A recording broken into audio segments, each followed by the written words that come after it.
मेरे घर में मेरी बीवी से कोई ऊंची आवाज में बात करे ये मुझे सख्त नापसंद है।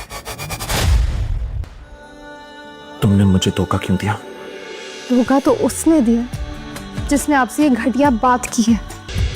जल्द से जल्द इस लड़की को तलाक देकर इस घर से फारिग करो। आप जितनी भी कोशिश कर लें, आप अपने मकसद में कभी कामयाब नहीं होंगे। ये भूल है तुम्हारी। बस इतना ही भरोसा था अपनी नूर पर। मैं क्या कुछ कर सकता हूँ ये वक्त बताएगा।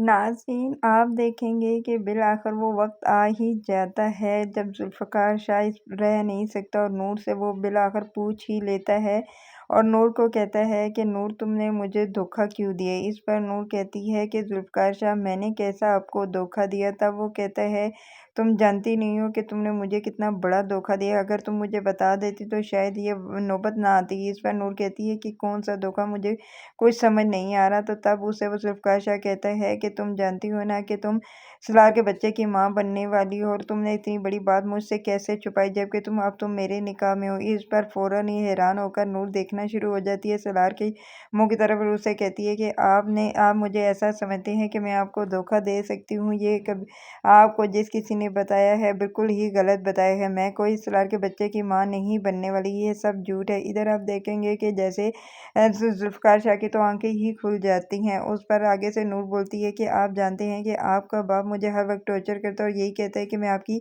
ज़िंदगी से दूर चली जाऊँ। अब मुझे पता चला है कि जो इसने इतना बड़ा इल्ज़ाम और कोई नहीं लगाने वाला आपका बाप है। इधर आप देखेंगे कि जब नूर बाहर बैठी हुई होती है तो जुल्फ़िकार शाह का बाप आ जाता है और उसे कहता है कि कब तक यहाँ बैठी रहोगी, तुम बहुत ही डीठो इस घर से नहीं जा रही, तुम्हें चाहिए कि तुम इस घर को छोड़कर चली जाओ।